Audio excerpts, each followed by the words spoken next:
Estamos começando o programa Intercampus. Eu sou Ana Flávia Pereira e você pode acompanhar nossa programação pelo rádio na frequência 870 AM, pela internet no site radio.ufg.br ou ainda pelo aplicativo Minha UFG. Neste 20 de setembro, dia de mobilização internacional e greve global pelo clima, trabalhadores e trabalhadoras brasileiras voltam às ruas para realizar atos em defesa de seus direitos e do meio ambiente. Em Goiânia, a Rádio Universitária irá acompanhar essa movimentação. A mobilização internacional Greve Global pelo Clima é organizada pela Coalizão pelo Clima, uma articulação da qual fazem parte 70 coletivos, organizações ambientais, movimentos sociais e centrais sindicais que debatem e promovem ações de informações e combate às mudanças climáticas. Já os atos dos trabalhadores e trabalhadoras em defesa da Amazônia têm também um caráter sindical, com a defesa de direitos trabalhistas, educação, empregos, soberania contra a reforma da Previdência. A organização é da CUT, Central Única dos Trabalhadores, demais centrais sindicais e das frentes Brasil Popular e Povo Sem Medo.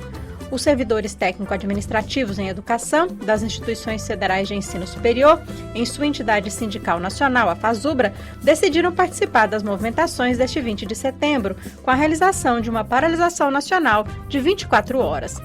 Na Universidade Federal de Goiás, os técnicos administrativos acompanham a orientação nacional e promovem nesta sexta-feira um dia de paralisação de atividades.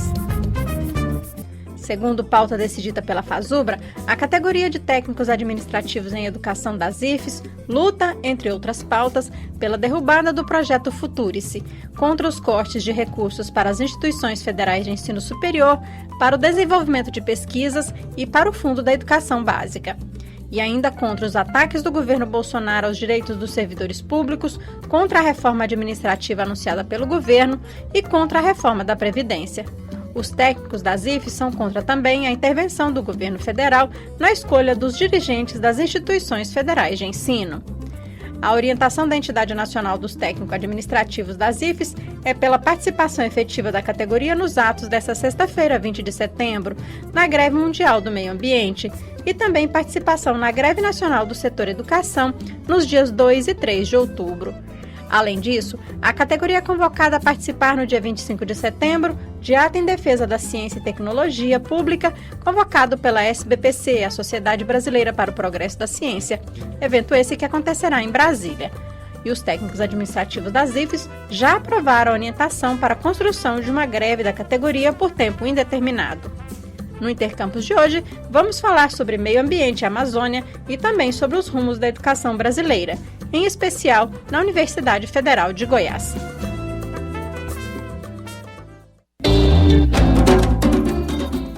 Daqui a pouco vamos acompanhar aí duas entrevistas sobre essas temáticas, meio ambiente e Amazônia, com um professor do Instituto de Ciências Biológicas da UFG e sobre os rumos da educação com o reitor da UFG, professor Edivar Madureira Brasil. Ouça o Intercampus também pela internet no site da Rádio Universitária ou pelo aplicativo Minha UFG.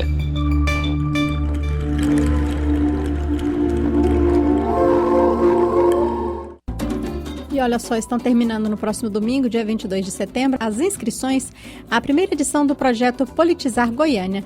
Iniciativa da Universidade Federal de Goiás, o Politizar é um projeto de extensão em parceria com a Câmara Municipal de Goiânia. O projeto semelhante já é realizado pela UFG na Assembleia Legislativa do Estado.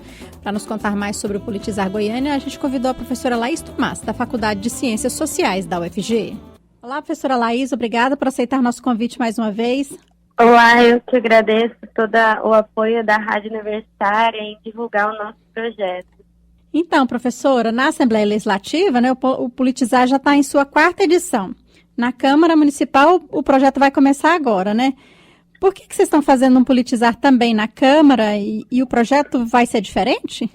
A gente tem um foco específico do ensino médio participar agora como simulando do nosso projeto Politizar na Câmara de Goiânia. E para isso a gente fez uma parceria com 11 colégios que têm ensino médio de Goiânia. Então foi feito um estudo regional e também do número de alunos que podem participar do projeto. Essas escolas já aceitaram o desafio, né? Nós vamos realizar um processo seletivo por meio de uma redação que vai auxiliá-los também na questão de preparo para o Enem.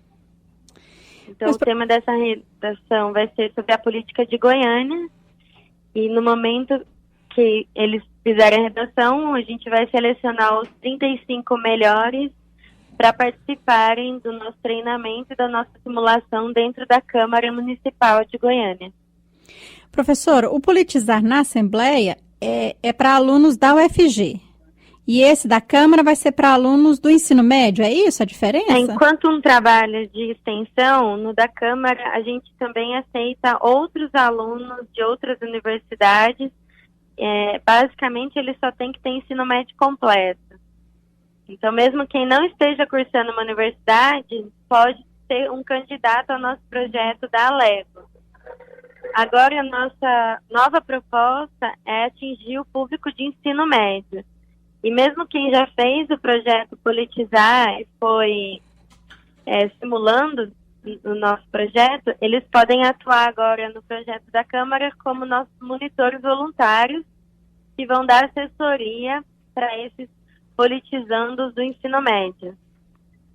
E como é que vai ser o trabalho, professor, até o final do ano, né? Esses estudantes, eles vão participar das sessões na Câmara? Como é que vai ser isso? Então, nosso treinamento ele ocorre em 2 dias. Ele tem uma carga educativa sobre cidadania, democracia, e a ideia é que também eles aprendam a fazer um projeto de lei e ter aulas com especialistas especializados nas comissões que a gente vai selecionar. Eles aprendem todo o trâmite do processo decisório para que a lei seja aprovada. E aí, em dezembro, do dia 5 ao dia 7, eles vão fazer a simulação dentro da Câmara. Então, eles ocupam os lugares dos vereadores e aí sim eles vão sentir na pele como que é ser um vereador em Goiânia. Professora, vocês já têm aí a experiência do Politizar na Assembleia Legislativa, né? Então, a gente já pode tentar dizer, né, quais podem ser os ganhos aí, né, para os estudantes que participarem desse projeto, né? O ganho muito importante é o da educação cívica, né? Cada vez mais a gente precisa dos jovens engajados na política.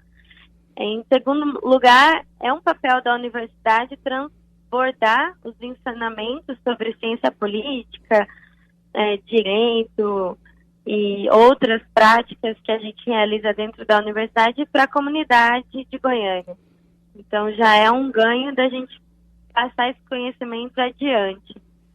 E, institucionalmente, isso ajuda muito na melhora da imagem institucional da Câmara, porque as pessoas começam a entender que essa Casa Legislativa também é um espaço que elas podem ocupar.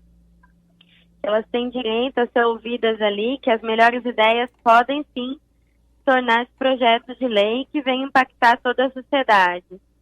Então, é um projeto que tem vários ganhos, não só para a UFG, não só para a Câmara, mas também para a comunidade de Goiânia.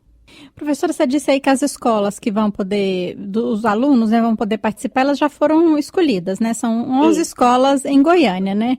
E como é que foi essa escolha e como é que vai ser a escolha do aluno para participar? Você disse que ele vai ter que fazer uma redação, mas parece que tem outros critérios também, não tem? Isso. A gente selecionou as escolas baseado no fator regional, mas também do número de alunos matriculados.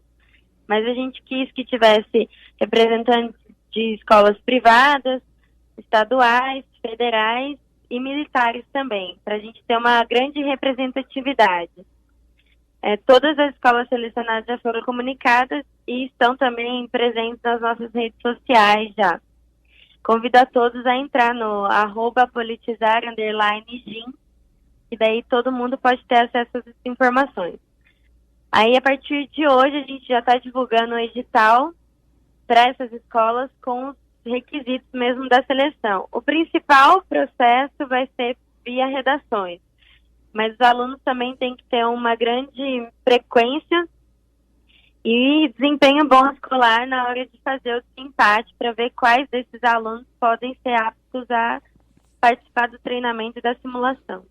E também, né, professora, vai ter uma representatividade aí, né, por cor, classe social, não é? Isso, a gente vai tentar realmente, assim, dar uma ênfase da maior participação feminina, afrodescendente, para ver se essas pessoas também entendem que elas têm espaço na política. Uhum. Então, professora, só recapitulando, né? O Politizar na Câmara Municipal, quem quiser participar, quem quiser saber mais, como é que deve fazer? A gente tem a nossa página no Facebook, né, Politizar GIM, e vocês podem também no Instagram seguir a nossa página lá, que tem várias novidades, e a gente vai trazendo mais informações sobre todo o processo e as novidades desse projeto. Tá certo. Professora Laís, muito obrigada por sua entrevista aqui, parabéns pelo trabalho que vocês estão fazendo, né? No caso da Alego aí, que já está na 4ª edição com muito sucesso, né? Parabéns, professora. Eu que agradeço mais uma vez a oportunidade e quero reconhecer também toda a ajuda da Faculdade de Letras, da professora Rosângela, que está agora na nossa missão de conscientizar esses alunos do ensino médio. Tá certo, professora. Bom trabalho para vocês, então. Até uma próxima. Obrigada, até mais. Essa foi a participação aqui no Intercampus da professora Laís Tomás, ela é da Faculdade de Ciências Sociais da UFG e contou para a gente aí sobre a primeira edição do Politizar Goiânia, que acontecerá na Câmara Municipal de Goiânia. Jornal das 6. De segunda a sexta, 6 da noite. Nas ondas da Rádio Universitária desde 1980. Sintonize. Intercampus, de segunda a sexta, às 11h30 da manhã. Fique ligado. A partir desta sexta-feira, dia 20 até o dia 27 de setembro, milhões de pessoas no Brasil e ao redor do mundo devem promover uma nova onda de protestos como parte da greve global pelo clima, com o objetivo de alertar as autoridades a tomar medidas imediatas contra o aquecimento global e a degradação do meio ambiente. No Brasil, a greve global pelo clima tem atos marcados para 18 estados e dezenas de cidades ao redor do país. Em Goiânia, o ato será realizado a partir das 4 horas da tarde no Parque Vaca Brava. Mais de 800 eventos estão marcados somente nos Estados Unidos. Na Alemanha, devem acontecer 400 mobilizações. Outros países participantes da greve são Austrália, Japão, Índia, Canadá e várias nações do continente africano. Nos países da União Europeia, os protestos tomarão as ruas durante o período de eleição para o Parlamento Europeu, que ocorre entre os dias 23 e 26 de setembro. Os protestos mundiais são inspirados no movimento Friday for Future, do inglês Sextas-feiras pelo Futuro, realizado pela jovem ativista sueca de 16 anos, Greta Thunberg, que protesta contra as mudanças climáticas uma vez por semana, quando ela falta às aulas em sua escola em Estocolmo para sentar em uma praça em frente ao parlamento da Suécia. Segundo a Organização Meteorológica Mundial, os anos de 2015, 2016, 2017 e 2018 foram os anos mais quentes já registrados. E nesse dia de greve global pelo clima, vamos acompanhar aqui no Intercampus uma entrevista sobre a importância da biodiversidade da Amazônia para o planeta. A jornalista Isaura Carrijo conversou com o professor Paulo de Marco Júnior, do Departamento de Ecologia do Instituto de Ciências Biológicas da Universidade Federal de Goiás. Vamos acompanhar. A floresta tropical amazônica, que cobre boa parte do noroeste do Brasil e se estende até a Colômbia, Peru e outros países da América do Sul, é a maior floresta tropical do mundo. Famosa pela sua biodiversidade, a Amazônia constitui a maior coleção de plantas vivas e espécies animais de todo o planeta. Para falar sobre essa grande biodiversidade, sobre a importância da Amazônia para o equilíbrio do meio ambiente, nós conversamos com o professor Paulo de Marco Júnior, ele que é vinculado ao Departamento de Ecologia do Instituto de Ciências Biológicas da UFG. Olá, professor, bom dia, obrigada por atender nosso convite. Eu agradeço muito a oportunidade, é um prazer falar sobre a Amazônia e sobre a sua preservação. Professor Paulo, muito se fala, da importância da biodiversidade da Amazônia. Eu queria que você explicasse para a gente o que determina essa riqueza de espécies. Isso é comum em outros lugares do mundo? As florestas tropicais costumam ser os locais do planeta mais ricos em biodiversidade. Realmente, nós temos uma estimativa de ter mais de 40 mil espécies de plantas que tem na Amazônia, das quais 30 mil são provavelmente endêmicas, ou seja, elas só ocorrem na Amazônia. Parte disso tem a ver com a própria estrutura espacial dessa floresta. Por exemplo, os rios acabam se transformando em barreiras que favorecem o desenvolvimento de espécies diferentes em cada uma das suas margens. Além disso, na Amazônia, é muito comum o que nós chamamos de microendemismo. Por exemplo, espécies de peixe que só acontecem numa pequena bacia isolada no sistema. Então, parcialmente, a gente pode dizer que a história da Amazônia, com a sua estabilidade climática e a sua estabilidade histórica, ou seja, mantendo essa vegetação como está há muito tempo, é uma das pistas para explicar por que ela é um dos sistemas mais ricos em biodiversidade do planeta. Lembrando que a Amazônia coloca o Brasil numa situação muito particular. 35% da floresta do mundo inteiro está no Brasil. E a Amazônia se destaca como talvez a mais importante para esse planeta. Uhum. Agora, é por isso também que a Amazônia desperta tanto interesse, né, de estudiosos, pesquisadores no mundo inteiro. Ainda há muito que ser descoberto nessa região, professor? Nós só estudamos cerca de 20% da área inteira do Brasil, onde estão as espécies e onde podem existir espécies novas. Grandes áreas da Amazônia nunca foram realmente inventariadas de diversidade. E como eu falei anteriormente, é possível ter distribuições de espécies que estão isoladas em pequenas bacias hidrográficas dentro do sistema ou em pequenas áreas nesse sistema. Por isso, muitas dessas áreas, ao não terem sido visitadas, podem representar locais onde ainda existem espécies que ainda não foram coletadas. Uhum. Agora, a diminuição de recursos, né, investimentos, projetos, né, que estudam essa região da Amazônia, compromete, professor, o futuro desses estudos? Ela compromete o futuro do país, compromete mais do que o futuro desses estudos. Os estudos científicos são uma forma, um atalho para que o país se encontre com sucesso com seu próprio futuro. Uma das coisas que chama muita atenção quando nós pensamos na Amazônia, em primeiro ponto, é que esse desconhecimento sobre a própria biodiversidade, ele tem vários níveis. O primeiro é que nós não sabemos quais espécies são. Significa que muitas das bolsas que são cortadas estão retirando a nossa possibilidade de formar futuros taxonomistas que vão conhecer mais sobre plantas e animais desse sistema. Mas um segundo nível é que nós não sabemos o papel que essas espécies têm nos ecossistemas. E esse ponto é fundamental para o futuro do Brasil em termos econômicos, inclusive. Uhum. Cada vez mais nós observamos como polinização e outros tipos de serviços que as florestas dão afetam diretamente a nossa economia. A biodiversidade é um fator fundamental do desenvolvimento econômico da Amazônia, seja por causa do uso das árvores, seja por causa do papel que peixes têm na economia do local, mas também para a existência de produtos que podem se tornar fundamentais para o futuro econômico do Brasil. O açaí, uma grande quantidade de palmeiras, outros tipos de produtos médicos que nós sequer tivemos a oportunidade de estudar. Mas tem um ponto fundamental muito bem desenvolvido pelos pesquisadores do INPE, que demonstraram que as chuvas que acontecem no sul do Brasil são decorrentes da própria floresta amazônica. Esse é um exemplo de um estudo científico que ainda precisa ser avançado. Nós precisamos de entender várias dessas coisas e que são totalmente paralisados quando você faz cortes nessa escala absurda, extrema, sobre o pensamento, sobre a produção de conhecimento no Brasil. Uhum. Professor, apesar de existir, né, um esforço no sentido de se preservar essa riqueza, né, a gente não pode negar que a agropecuária, por exemplo, o desmatamento tem causado prejuízos, né, à região da Amazônia. Que risco que nós corremos caso essa situação avance ainda mais? Tem ocorrido uma mudança, né, no cenário aí, visualmente falando, né? Parece que a Amazônia tem perdido muito, né, de sua extensão. E que impactos isso traria para o Brasil e para o mundo? Então, a primeira coisa é entender que o processo, como a ocupação é feita na Amazônia, na maior parte das vezes de forma ilegal, ele inicia pelo processo de desmatamento como forma de tentar ter a posse da terra. Então, quando se faz queimadas na Amazônia, desmatamento muitas das vezes é uma tentativa de tomar posse de algo até de uma forma inadequada.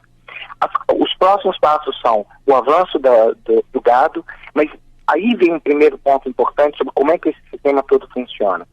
50% das áreas que são ocupadas inicialmente da agricultura dessa forma ilegal são abandonadas e não se tornam áreas produtivas. Uhum. Então, não é simplesmente que nós estamos destruindo o sistema. Nós não estamos usando ele de uma forma adequada. Nós estamos abandonando sem de forma efetiva.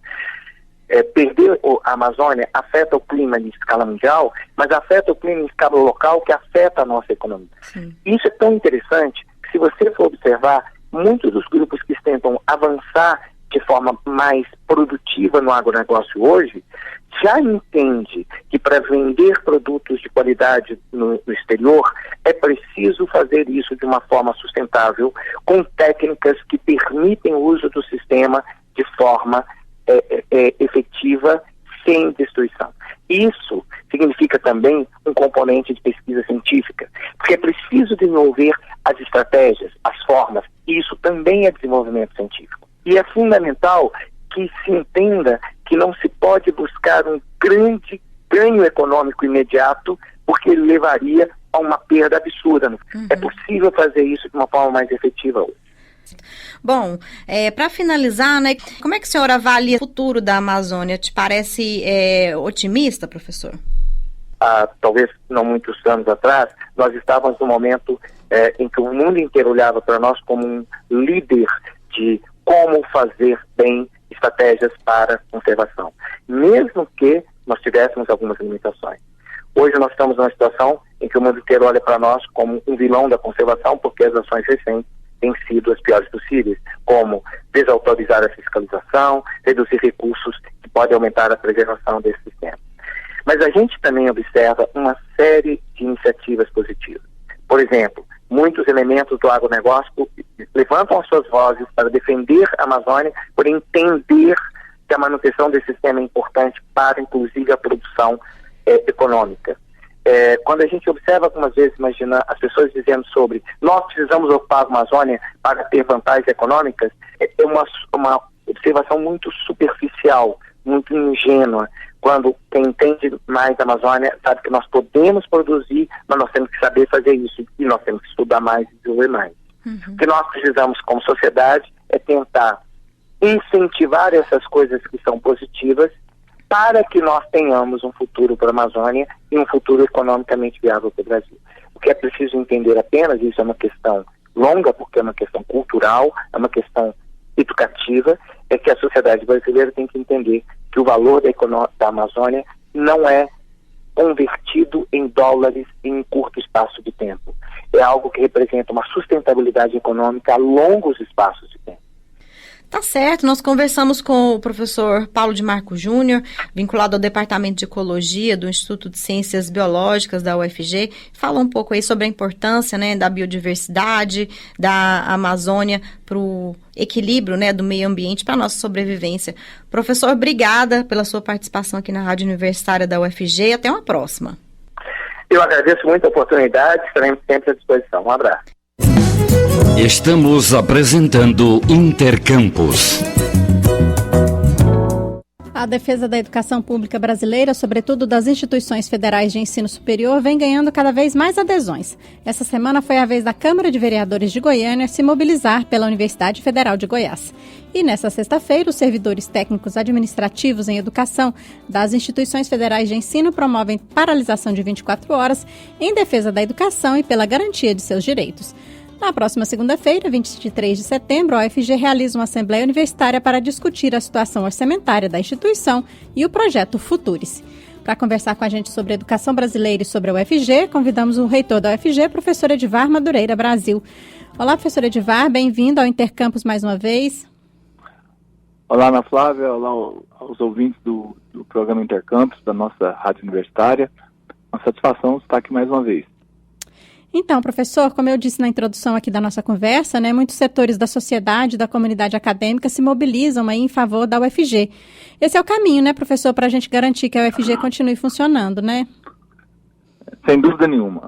Desde abril nós estamos reforçando essa tese, né, da importância da sociedade compreender o papel, a importância das universidades federais, também dos institutos federais, né? E tem uma importância que vai para além da formação das pessoas, né? A importância está na assistência, na saúde, está no desenvolvimento de novas tecnologias, está na pesquisa, está na extensão, está no dia a dia das pessoas, né? Está na formação dos professores de todos os níveis que passam por aqui e nada melhor do que a sociedade se apropriar disso a cada dia mais. Ontem tivemos, sem dúvida nenhuma, um momento extremamente significativo, né, com homenagem a professores, a técnicos, a estudantes e a gestores da universidade na Câmara Municipal, com a presença de muitos vereadores que deram depoimentos extremamente ricos e que fortalecem a posição da Universidade Federal de Goiás e das instituições federais, ao ponto deles se mobilizarem no sentido de fazer uma reunião com toda a bancada de deputados federais e senadores para a defesa da Universidade Federal de Goiás. Então, ficamos muito felizes ontem com essa manifestação liderada pelo secretário da Casa, que é o vereador Anselmo Pereira, que foi aluno do nosso colégio de aplicação à época, hoje CEPAI, e também dos demais vereadores. O vereador Álvaro da Universo foi um dos propositores também da audiência de ontem. Professor, hoje os técnicos administrativos, né, da Universidade Federal de Goiás estão fazendo aí um dia nacional de mobilização, um dia de paralisação, né? Isso também contribui, né, professor, para dar visibilidade aí a toda a problemática vivenciada, não só pela categoria, mas pelas universidades federais, né? A situação continua, Ana Flávia, dramática, né? Apesar de nessa semana o governo ter anunciado um desbloqueio dos recursos que foram bloqueados no início do ano, esse desbloqueio ainda não foi detalhado para ver o quantitativo que vai chegar às universidades, às instituições de ensino superior, e estamos todos muito apreensivos, já que muitas das nossas obrigações com fornecedores estão atrasadas e corremos, né, riscos, como a gente tem reafirmado aqui no programa, de interrupção de serviço. Então, chamar atenção para essa questão é fundamental e é obrigação de todos nós. Alguma instituição, professor, já paralisou atividades? Não, nós tivemos, assim, interrupções de fornecimento de alguns serviços aqui e ali, que logo foram revertidos até por medidas judiciais, mas a restrição de atividades já é uma regra nas instituições. Nesse esforço extraordinário da comunidade acadêmica, né, é bom que se registre isso, né, a solidariedade da comunidade acadêmica, professores, estudantes e técnicos, e o esforço adicional também dos dirigentes, e a compreensão dos fornecedores, também temos que reconhecer isso, tem permitido que essas instituições continuem funcionando, mas por pouco tempo, se o bloqueio não for revertido. Então, professor, está mantida aí a Assembleia Universitária para a próxima segunda-feira, dia 23 de setembro, a partir das 14 horas, no Centro de Eventos da UFG, né, no Campus Samambaia? Sem dúvida nenhuma. Lá nós vamos expor a situação da universidade em detalhes, né? Vamos falar também sobre o programa Futurice e vamos também enumerar muitas ações que a universidade está desenvolvendo no sentido dessa maior visibilidade e também ações que estão sendo planejadas para que a gente possa conscientizar a população e a sociedade do que significa uma interrupção de atividades, o que significa uma universidade frágil, né? Seja nas bolsas do CNPq, da CAPES, então, para trazer isso para que a gente continue nessa luta. Tá certo, professor. Nós aqui da Rádio Universitária vamos continuar acompanhando toda essa mobilização e a gente volta a se falar então. Professor, por hoje, muito obrigada. Eu que agradeço. E com essa informação a gente encerra o Intercampus de hoje. Os trabalhos técnicos de Tiago Damaso. A todos, obrigada pela audiência e até amanhã.